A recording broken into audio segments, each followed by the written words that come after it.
Hi guys! It's me, your favorite daddy, Daddy Robert. Bago natin magpatuloy sa kung ano ba talaga ang gagawin natin for the day, alam na natin ang drill. It's OOTD time. And 1, 2, 3. Ayun, di ba? It's very gorgeous. My checkered pala is waiting for today's vlog. So, bago tayo magsimula guys, kanina nag-ask ako, di ba, sa IG ko kung yung mga questions nyo regarding about myself, kung ano pang mga informations ang gusto nyo malaman about sa akin. And, yung mga tanong na yun ang gagamitin natin para mas makilala nyo pa ako ng mas deep, ng mas mabuti.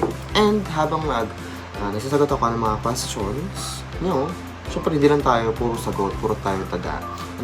Ngayon ay, meron ako ditong nabili kanina ang banana. And, kakain na rin siya habang nagsasagot ng mga katanungan. And yes, siyempre, una, ang gagawin natin, papakilala ko ng sarili ko. Pangalan ko, diba? I'm John Robert Arellano. Ito na talaga yung complete name ko, guys. No? Kilala nyo lang ako bilang Daddy Robert. But, my real name is John Robert Arellano. I'm 20 years old now and currently living in Barangay 60, San Pablo City, Laguna. So dito, magtukuha na tayo ng tanong sa IG ko.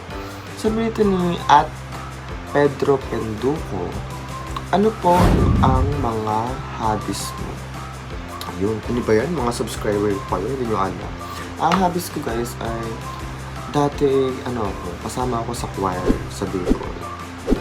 Hobby ko talagang kumanta kahit na hindi naman masyadong kagandahan na aking boses.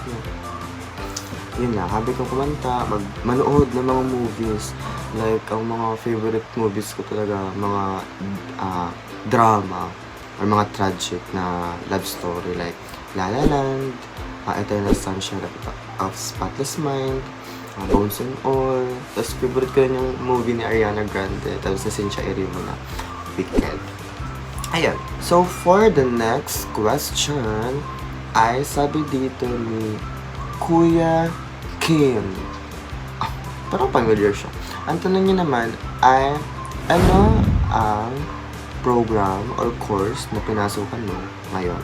Okay guys. Gusto niyo pala malaman yun. So, ako ngayon ay nag-aaral sa Laguna State Polytechnic University, San Pablo City Campus. And, kinukuha kong program ngayon ay BSEd, Major in Social Studies. Dahil, talagang gusto kong maging AP teacher dahil madaming rason. And siguro, sa sunod video natin siya masasabi. Pero, gusto kong magturo na dapat talagang yung mga bagay na dapat matutunan ng mga bata na kailangan nila sa panahon at sa lipunan na ginagalawan nila ngayon, di ba? Ayan, so for the next question, sabi dito ni Tita Rosine at 23. Karabi naman si Tita. Sabi niya, ang tanong niya dito ay, paano mo mailalarawan ang sarili mo? Napakagandang question yan, Tita. Siguro mailalarawan ko ang sarili ko bilang outgoing person. Friendly din ako, approachable ako, may mga friends naman ako na malalapit sa akin, na talagang mapapakita ko yung sarili ko. And so, madidescribe rin sarili ko bilang magaling. Hindi pala magaling. May alam na estudyante kasi since elementary ay kasama naman ako sa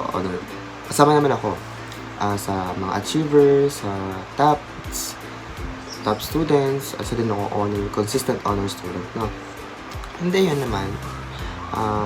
Madidescribe ko ng sarili ko bilang isang fighter na tao kasi kahit na madami akong napagdadaan ng problema sa buhay, madami mga struggles and storms na talagang nagpupumilit para tibagin ako bilang tao, ay nakakayanan ko silang labanan at lagpasan.